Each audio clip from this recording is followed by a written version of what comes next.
Number 1 ସେମିଙ୍କୁ ନେଲେ ସଞ୍ଜୁ, ଭାରତର ଦମଦାର ବିଜୟ। ରବିବାର ଐତିହାସିକ ଇଡେନ୍ ଗାର୍ଡେନରେ ଧୂଆଁଧାର ବ୍ୟାଟିଂ କରି ଭାରତକୁ ଚଳିତ ଟି20 ବିଶ୍ୱକପ୍ ସେମିଫାଇନାଲରେ ପହଞ୍ଚାଇ ଦେଇଛନ୍ତି ସେ। ସଞ୍ଜୁଙ୍କ 97 ରନ୍ ଜବରଦସ୍ତ ପାଳି ବଳରେ ନିର୍ଣ୍ଣାୟକ ଶେଷ ସୁପର 8 ମ୍ୟାଚରେ ୱେଷ୍ଟଇଣ୍ଡିଜକୁ 5 ୱିକେଟ୍ ହରାଇ ଲଗାତାର ବିଶ୍ୱକପ୍ ଜିତିବା ଦିଗରେ ଆଉ ଏକ ପାଦ ବଢ଼ାଇଛନ୍ତି ସୂର୍ଯ୍ୟକୁମାର। ଇଡେନ୍ରେ ହାସଲ କରିଥିବା ଏହି ରୋମାଞ୍ଚକ ତଥା ଉତ୍କଣ୍ଠାଭରା ବିଜୟ ବଳରେ ଭାରତ ଗ୍ରୁପ୍ ଏ ପଏଣ୍ଟ ତାଲିକାର ଦ୍ୱିତୀୟ ସ୍ଥାନକୁ ଉନ୍ନତି ହୋଇଛି। ଫଳରେ ସ୍ୱପ୍ନର ସହର ମୁମ୍ବାଇରେ 5 ତାରିଖରେ ଇଂଲଣ୍ଡ ବିପକ୍ଷରେ ସେମିଫାଇନାଲ ଖେଳିବାକୁ ଯୋଗ୍ୟତା ଅର୍ଜନ କରିନେଇଛି। ଭାରତ 6 ଥର ବିଶ୍ୱକପ୍ ସେମିଫାଇନାଲକୁ ଯିବାର ଅନନ୍ୟ ସଫଳତା ବି ଲାଭ କରିଛି। ଭାରତୀୟ କ୍ରିକେଟ ଦଳର ଏହି ସଫଳତା ପରେ ସାରା ଦେଶ ଉତ୍ସବ ମୁଖର ହୋଇଯାଇଛି। ଅନ୍ୟ ସେମିଫାଇନାଲରେ 4 ତାରିଖରେ କୋଲକାତାରେ ଦକ୍ଷିଣ ଆଫ୍ରିକା ଓ ନ୍ୟୁଜିଲାଣ୍ଡ ମୁହାଁମୁହିଁ ହେବେ। ଟ୍ରଫି ଟକ୍କର 8 ତାରିଖରେ ଗୁଜରାଟର ଅହମ୍ମଦାବାଦରେ ଖେଳାଯିବ। ନମ୍ବର 2 ରାସନ କାର୍ଡଧାରୀଙ୍କ ପାଇଁ ଖୁସି ଖବର। ହୋଲି ଓ ଦୀପାବଳିରେ ସରକାର ଦେବେ ମହିଳାଙ୍କୁ ମାଗଣା ସିଲିଣ୍ଡର। ମୁଦ୍ରାସ୍ଫୀତିର ଏହି ଯୁଗରେ ପ୍ରତ୍ୟେକ ପରିବାର ପାଇଁ ରୋଷେଇ ଘର ଖର୍ଚ୍ଚ ଏକ ପ୍ରମୁଖ ଚିନ୍ତାର ବିଷୟ ପାଲଟିଛି। ବିଶେଷ କରି ପର୍ବପର୍ବାଣି ସମୟରେ ଯେତେବେଳେ ଅଧିକ ଖାଦ୍ୟ ପ୍ରସ୍ତୁତ କରାଯାଏ ଏବଂ ଖର୍ଚ୍ଚ ମଧ୍ୟ ଅଧିକ ହୋଇଥାଏ, ଏପରି ପରିସ୍ଥିତିରେ ଦିଲ୍ଲୀରେ ରାସନ କାର୍ଡଧାରୀଙ୍କ ପାଇଁ ଏକ ସ୍ୱତନ୍ତ୍ର ଯୋଜନା ଆରମ୍ଭ କରାଯାଉଛି। ଏହି ସ୍ୱତନ୍ତ୍ର କାର୍ଯ୍ୟକ୍ରମରେ ଦିଲ୍ଲୀର ସମସ୍ତ ରାସନ କାର୍ଡ ପରିବାରଙ୍କୁ ହୋଲି ଏବଂ ଦୀପାବଳି ସମୟରେ ପ୍ରତିବର୍ଷ 2ଟି ମାଗଣା ଏଲପିଜି ସିଲିଣ୍ଡର ଯୋଗାଇବା ପାଇଁ ଏକ ଯୋଜନା ଶୁଭାରମ୍ଭ କରାଯିବ। ମୁଖ୍ୟମନ୍ତ୍ରୀ ଶ୍ରୀମତୀ ରେଖା ଗୁପ୍ତାଙ୍କ ଅନୁଯାୟୀ ଏହି ସୁବିଧା ପ୍ରତ୍ୟକ୍ଷ ଲାଭ ହସ୍ତାନ୍ତର ମାଧ୍ୟମରେ ଯୋଗାଇ ଦିଆଯିବ। ଗୋଟିଏ ଏଲପିଜି ସିଲିଣ୍ଡରର ବର୍ତ୍ତମାନର ମୂଲ୍ୟ ସହିତ ସମାନ ପରିମାଣ ପରିବାରର ମୁଖ୍ୟଙ୍କ ଆଧାର ସଂଯୁକ୍ତ ବ୍ୟାଙ୍କ ଆକାଉଣ୍ଟରେ ସିଧାସଳଖ ଜମା କରାଯିବ। ଯିଏ ଏହି ସୁବିଧା ପାଇବେ, ଯାହାଙ୍କ ନାମରେ ରାସନ କାର୍ଡ ଜାରି କରାଯାଇଛି, ସେହି ଏହି ସୁବିଧା ପାଇବେ। ନମ୍ବର 3 ବଦଳିଲା କୋଣାର୍କ ସୂର୍ଯ୍ୟ ମନ୍ଦିର ପରିଦର୍ଶନର ସମୟ ସୀମା। କୋଣାର୍କ ସୂର୍ଯ୍ୟ ମନ୍ଦିର ପରିଦର୍ଶନ ସମୟରେ ପରିବର୍ତ୍ତନ ହୋଇଛି। ପର୍ଯ୍ୟଟକଙ୍କ ପାଇଁ ମାର୍ଚ୍ଚ 1 ତାରିଖରୁ ସକାଳ 6ରୁ ସୂର୍ଯ୍ୟ ମନ୍ଦିର ମୁଖ୍ୟ ଦ୍ୱାର ଖୋଲା ରହି ସନ୍ଧ୍ୟା 7ଟାରେ ବନ୍ଦ ହେବ। ଆସନ୍ତା ଅକ୍ଟୋବର 31 ତାରିଖ ପର୍ଯ୍ୟନ୍ତ ସୂର୍ଯ୍ୟ ମନ୍ଦିର ପରିଦର୍ଶନ ସମୟ ପରିବର୍ତ୍ତନ ହୋଇଥିବା ଏଏସ୍ଆଇ ବିଭାଗ ପକ୍ଷରୁ ସୂଚନା ମିଳିଛି। ସେହିଭଳି ଲାଇଟ୍ ଆଣ୍ଡ ସାଉଣ୍ଡ ଶୋ ସନ୍ଧ୍ୟା 7:30ରୁ ଚାଲିବ। ପର୍ଯ୍ୟଟକମାନେ ମନ୍ଦିର ପରିସରରୁ ବାହାରି ପରେ ଲାଇଟ୍ ଆଣ୍ଡ ସାଉଣ୍ଡ ଶୋ ଦେଖିବେ। ପୂର୍ବରୁ ସନ୍ଧ୍ୟା 6ରେ ସୂର୍ଯ୍ୟ ମନ୍ଦିର ବନ୍ଦ ହେଉଥିଲା। ନମ୍ବର 4 ଇ-କେୱାଇସି ସଂଯୋଗ ଅବଧି ଶେଷ, ରହିଗଲେ 10 ଲକ୍ଷ ହିତାଧିକାରୀ। ରାସନ କାର୍ଡ ସହ ଇ-କେୱାଇସି ସଂଯୋଗ ଅବଧି ଆଜି ଅର୍ଥାତ୍ ଫେବୃଆରୀ 28 ତାରିଖ ଶେଷ ଦିନ ଥିଲା। ଏହି ଅବଧି ବୃଦ୍ଧି ନ ହେବା ଫଳରେ ଇ-କେୱାଇସି ସଂଯୋଗରୁ ଆହୁରି 10,65,332 ଜଣ ହିତାଧିକାରୀ ବାଦ ପଡ଼ିଯାଇଛନ୍ତି। ରାଜ୍ୟ ସରକାର ଅବଧି ବୃଦ୍ଧି ନ କଲେ ଏହି ହିତାଧିକାରୀଙ୍କ ଭାଗ୍ୟ କ'ଣ ହେବ ତାହାକୁ ନେଇ ବଡ଼ ପ୍ରଶ୍ନ ଉଠିଛି। ପ୍ରାୟ 1.5 ବର୍ଷ ତଳେ ରାଜ୍ୟ ସରକାର ପ୍ରତ୍ୟେକ ରାସନ କାର୍ଡ ସହ ଇ-କେୱାଇସି ସଂଯୋଗ ପାଇଁ ନିଷ୍ପତ୍ତି ନେଇଥିଲେ। ରାଜ୍ୟରେ ଥିବା ପ୍ରାୟ 3,28,00,000 ହିତାଧିକାରୀଙ୍କ ପାଇଁ ଇ-କେୱାଇସି ସଂଯୋଗ ବାଧ୍ୟତାମୂଳକ କରାଯାଇଥିଲା। ନମ୍ବର 5 ଏବେଠୁ ଡରାଇଲାଣି ଏ ବର୍ଷ ଗ୍ରୀଷ୍ମ ପ୍ରବାହ ଦିନ ବଢ଼ିବ। ଏ ବର୍ଷ ଓଡ଼ିଶାରେ ଗ୍ରୀଷ୍ମ ପ୍ରବାହ ଦିନ ସଂଖ୍ୟା ଅଧିକ ରହିବ। ମାର୍ଚ୍ଚ-ମେ ମାସ ମଧ୍ୟରେ ଗ୍ରୀଷ୍ମ ଦିବସ ସଂଖ୍ୟା ସ୍ୱାଭାବିକଠାରୁ ଅଧିକ ରହିବ। ଓଡ଼ିଶା ସମେତ ପୂର୍ବ ଓ ପୂର୍ବ କେନ୍ଦ୍ରୀୟ ଭାରତରେ ହିଟ୍ୱେଭ୍ ଦିନ ସଂଖ୍ୟା ବଢ଼ିବ। ଦକ୍ଷିଣ ପୂର୍ବ ଭାରତର ଅଧିକାଂଶ ଅଞ୍ଚଳ, ଉତ୍ତର ପଶ୍ଚିମ ଓ ପଶ୍ଚିମ କେନ୍ଦ୍ରୀୟ ଭାରତର କିଛି ଅଞ୍ଚଳରେ ଗ୍ରୀଷ୍ମ ପ୍ରବାହ ଲାଗି ରହିବ। ଓଡ଼ିଶା ସମେତ ଗୁଜରାଟ, ହରିୟାଣା, ପଞ୍ଜାବ, ଦକ୍ଷିଣ ଓ ପୂର୍ବ ମହାରାଷ୍ଟ୍ର, ପୂର୍ବ ଉତ୍ତରପ୍ରଦେଶ, ବିହାର, ଝାଡ଼ଖଣ୍ଡ, ପଶ୍ଚିମବଙ୍ଗ, ଛତିଶଗଡ଼, ତେଲେଙ୍ଗାନା, ଆନ୍ଧ୍ରପ୍ରଦେଶ, ଉତ୍ତର ଆଭ୍ୟନ୍ତରୀଣ କର୍ଣ୍ଣାଟକ, ଉତ୍ତର ତାମିଲନାଡୁରେ ଏ ବର୍ଷ ହିଟ୍ୱେଭ୍ ଦିବସ ସଂଖ୍ୟା ସ୍ୱାଭାବିକଠାରୁ ଅଧିକ ରହିବ। 2024 ମାର୍ଚ୍ଚ, ଏପ୍ରିଲ ଓ ମେ ମାସ ପାଇଁ ଭାରତୀୟ ପାଣିପାଗ ବିଭାଗ ଆଇଏମ୍ଡି ଏଭଳି ଆକଳନ କରିଛି। ତେବେ ମାର୍ଚ୍ଚ ମାସରେ ଦେଶର ଅଧିକାଂଶ ସ୍ଥାନରେ ଦିନର ତାପମାତ୍ରା ସ୍ୱାଭାବିକ କିମ୍ବା ସ୍ୱାଭାବିକଠାରୁ କମ୍ ରହିବା ନେଇ ଆଇଏମ୍ଡି ପକ୍ଷରୁ ଜାରି ଆକଳନରେ କୁହାଯାଇଛି। ନମ୍ବର 6 ଆମେରିକା-ଇରାନ ଯୁଦ୍ଧ ମଧ୍ୟରେ ପାକିସ୍ତାନ ଇଂଲଣ୍ଡ ମ୍ୟାଚ୍ ରଦ୍ଦ, ଟିମ୍ ସହ ଫସିଲେ ଆଇପିଏଲ୍ ଷ୍ଟାର। ଆମେରିକା, ଇସ୍ରାଏଲ ଏବଂ ଇରାନ ସହ ଲାଗି ରହିଥିବା ଯୁଦ୍ଧ ଫଳରେ ସମ୍ପୂର୍ଣ୍ଣ ବିଶ୍ୱ ପ୍ରଭାବିତ ନଜର ଆସୁଛି। କିଛି କିଛି ସ୍ଥାନରେ ଲୋକେ ଫସି ରହିଥିବା ଖବର ସାମ୍ନାକୁ ଆସିଛି। ଏବେ ସାମ୍ନାକୁ ଆସିଥିବା ଖବରରୁ ଜଣାପଡ଼ୁଛି କି ଏହି ଯୁଦ୍ଧ କାରଣରୁ ପାକିସ୍ତାନ ଏବଂ ଇଂଲଣ୍ଡର ଏକ କ୍ରିକେଟ୍ ମ୍ୟାଚ୍ ରଦ୍ଦ କରିବାକୁ ପଡ଼ିଛି। ମଧ୍ୟରେ ଏହା ବ୍ୟତୀତ ଆଇପିଏଲ୍ ଖେଳିସାରିଥିବା ଜଣେ ଖେଳାଳି ପ୍ରଧାନମନ୍ତ୍ରୀଙ୍କୁ ନିଜର ଫେରାଇ ଆଣିବା ଲାଗି ସାହାଯ୍ୟ ମାଗିଛନ୍ତି। ମଧ୍ୟପ୍ରାଚ୍ୟରେ ଉତ୍ତେଜନା ବୃଦ୍ଧି ପାଇବା ହେତୁ ପାକିସ୍ତାନ, ସାହିନ୍ସ ଏବଂ ଇଂଲଣ୍ଡ ଲାୟନ୍ସ ମଧ୍ୟରେ ଦ୍ୱିତୀୟ 50 ଓଭର ମ୍ୟାଚ୍ ବାତିଲ କରାଯାଇଛି। ପାକିସ୍ତାନ କ୍ରିକେଟର ବୋର୍ଡ ଏବଂ ବିଜ୍ଞପ୍ତିରେ ଏହି ଅପଡେଟ୍ ସେୟାର କରିଛି। ଏହି ମ୍ୟାଚ୍ ନମ୍ବର 7 ପେଟ୍ରୋଲ ଦାମ 20 ଟଙ୍କା ବଢ଼ିବ। ଅଶୋଧିତ ତୈଳ ଦର ଛୁଇଁବ $120। ଆମେରିକା ଓ ଇସ୍ରାଏଲର ଆକ୍ରମଣରେ ଇରାନର ସର୍ବୋଚ୍ଚ ନେତା ଆୟାତୋଲ୍ଲା ଅଲି ଖାମେନି ପ୍ରାଣ ହରାଇଛନ୍ତି।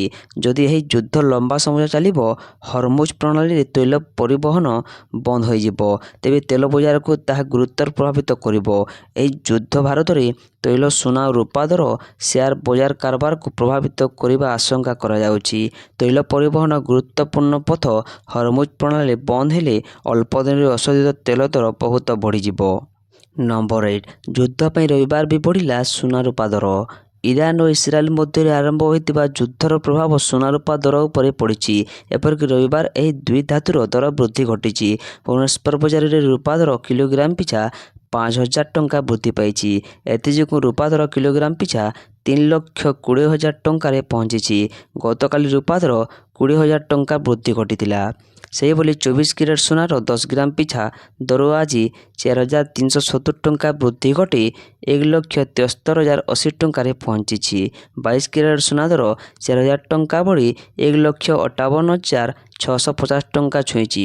ଗତକାଲି 24 ଓ 22 କ୍ୟାରେଟ୍ ସୁନାର ଯଥାକ୍ରମେ 7,140 ଟଙ୍କା ଓ 6,550 ଟଙ୍କା ବଢ଼ିଥିଲା।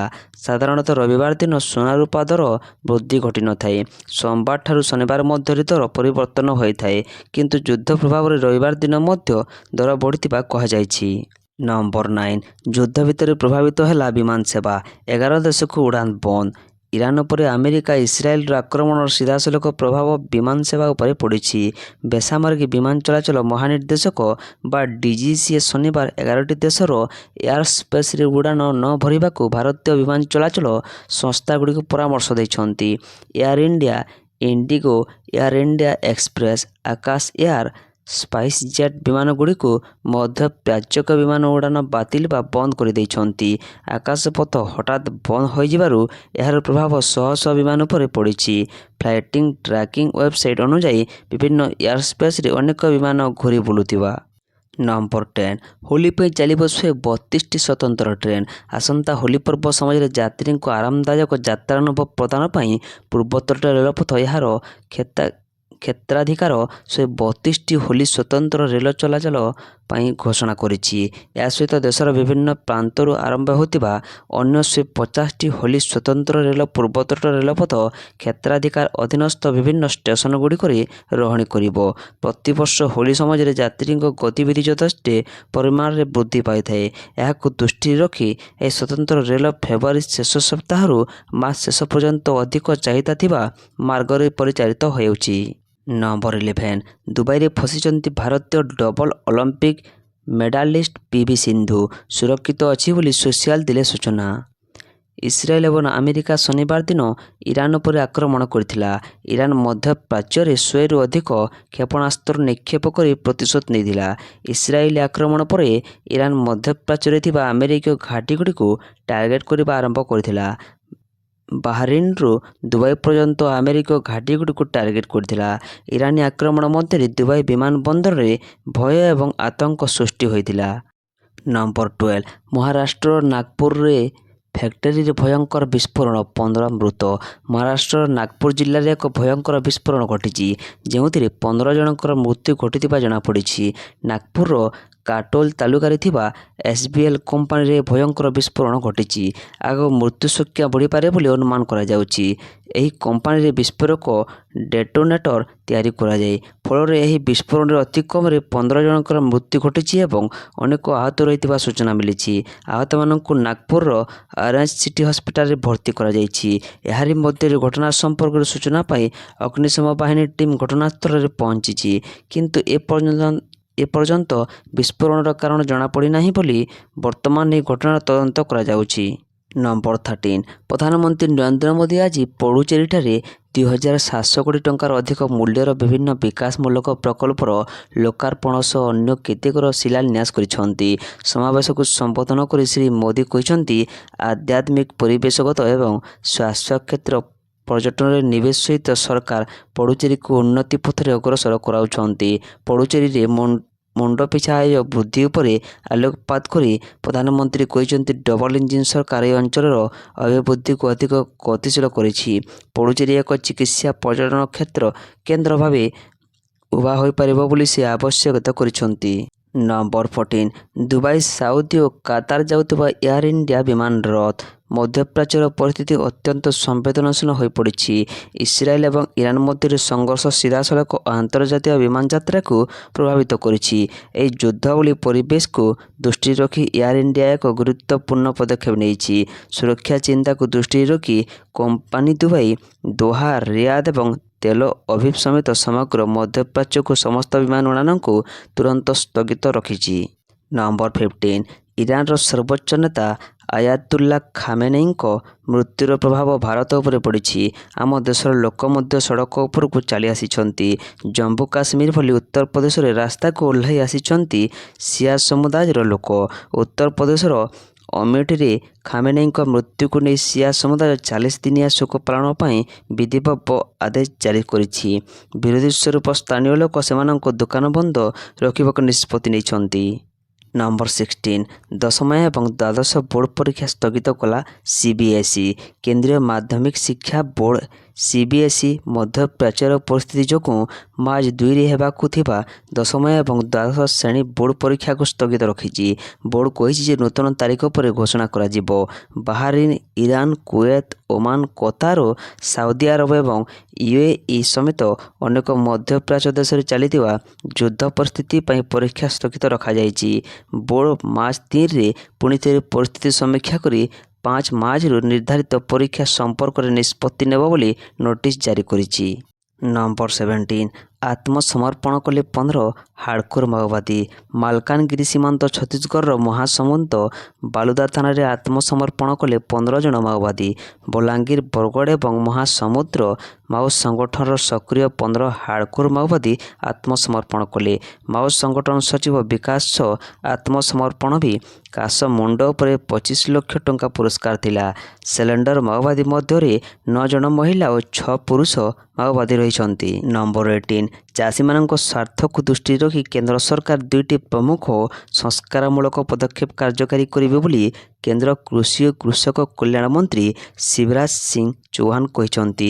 ସେଗୁଡ଼ିକ ହେଲା ନୂତନ ବିହନ ଆଇନ ଏବଂ ସଂଶୋଧିତ ସାର ଆଇନ। ଆଜି ଉତ୍ତରାଖଣ୍ଡର ମୈଶୋରୀଠାରେ ଏକ ସାମ୍ବାଦିକ ସମ୍ମିଳନୀରେ ଉଦ୍ବୋଧନ ଦେଇ କୃଷିମନ୍ତ୍ରୀ ସୂଚନା ଦେଇଛନ୍ତି। ନମ୍ବର 19 ତାମିଲନାଡୁରେ 4400 କୋଟିରୁ ଉର୍ଦ୍ଧ୍ୱ ଟଙ୍କାର ବିଭିନ୍ନ ବିକାଶମୂଳକ ପ୍ରକଳ୍ପର ଶିଳାନ୍ୟାସ ଓ ଲୋକାର୍ପଣ କଲେ ପ୍ରଧାନମନ୍ତ୍ରୀ। ପ୍ରଧାନମନ୍ତ୍ରୀ ନରେନ୍ଦ୍ର ମୋଦି ଆଜି ଅପରାହ୍ନରେ ତାମିଲନାଡୁର ମଦୁରାଇଠାରେ 4400 କୋଟିରୁ ଉର୍ଦ୍ଧ୍ୱ ଟଙ୍କା ମୂଲ୍ୟର ବିଭିନ୍ନ ବିକାଶମୂଳକ ପ୍ରକଳ୍ପର ଶିଳାନ୍ୟାସ ଓ ଲୋକାର୍ପଣ କରିଛନ୍ତି। ସେଥିମଧ୍ୟରେ କୁମ୍ଭାକୋଣମ୍, ୟାରକୋଡ଼ ଏବଂ ଭେଲୁରଠାରେ 3ଟି ନୂତନ ଆକାଶବାଣୀ FM ରିଲେ ଟ୍ରାନ୍ସମିଟର ସ୍ଥାପନ ପ୍ରକଳ୍ପ ଅନ୍ତର୍ଭୁକ୍ତ। ଏହି ଟ୍ରାନ୍ସମିଟରଗୁଡ଼ିକ ମାଧ୍ୟମରେ ଆଞ୍ଚଳିକ ପ୍ରସାରଣ ସମ୍ପ୍ରସାରିତ ହେବା ସହ ନିରବଚ୍ଛିନ୍ନ FM ପ୍ରସାରଣ ସୁନିଶ୍ଚିତ କରାଯାଇପାରିବ। ଏହି ଅବସରରେ ଏନ୍ଡିଏ ପକ୍ଷରୁ ସେଠାରେ ଆୟୋଜିତ ଏକ ଜନସମବେତକୁ ଉଦ୍ବୋଧନ ଦେଇ ପ୍ରଧାନମନ୍ତ୍ରୀ କହିଛନ୍ତି, ଆଜିର କାର୍ଯ୍ୟକ୍ରମ ମାଧ୍ୟମରେ ତାମିଲନାଡୁର ବିକାଶ ଯାତ୍ରାରେ ଏକ ଗର୍ବର ଅଧ୍ୟାୟ ଯୋଡ଼ି ହୋଇଯାଇଛି। ନମ୍ବର 20 ଯୁଦ୍ଧ ଭିତରେ ଟ୍ରମ୍ପ କଲେ ବଡ଼ ଘୋଷଣା। ଆମେରିକା ରାଷ୍ଟ୍ରପତି ଡୋନାଲ୍ଡ ଟ୍ରମ୍ପ ପୁଣି ଥରେ ଇରାନକୁ ଧମକ ଦେଇଛନ୍ତି। ସର୍ବୋଚ୍ଚ ନେତା ଆଲି ଖାମେନେଇଙ୍କ ମୃତ୍ୟୁ ପରେ ଇରାନ ଏକ ବଡ଼ ଆକ୍ରମଣ ଧମକ ଦେଇଛି, ଯାହା ଆମେରିକାକୁ ପ୍ରତିଶୋଧ ନେବାକୁ ମଧ୍ୟ ବାଧ୍ୟ କରିଛି।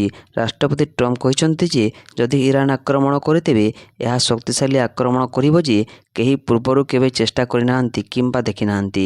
ତେଣୁ ଆକ୍ରମଣ କରିବା ପୂର୍ବରୁ ଏହାର ପରିଣାମ କେତେ ବିନାଶକାରୀ ଓ ବିପଜ୍ଜନକ ହେବ ସେ ବିଷୟରେ 100 ଥର ଭାବନ୍ତୁ। ଆମେରିକାର ରାଷ୍ଟ୍ରପତି ଡୋନାଲ୍ଡ ଟ୍ରମ୍ପ ତାଙ୍କ ଟ୍ରୁଥ ସୋସିଆଲରେ ଏକ ପୋଷ୍ଟ ଲେଖିଛନ୍ତି ଯେ ଇରାନ ଆମେରିକା ଉପରେ ଆକ୍ରମଣ କରିବା ଉଚିତ ନୁହେଁ, ନଚେତ୍ ଏହା ପୂର୍ବରୁ କେବେ ଦେଖିନଥିବେ ପରି ଏହା ଏକ ଶକ୍ତିଶାଳୀ ଆକ୍ରମଣ ହେବ।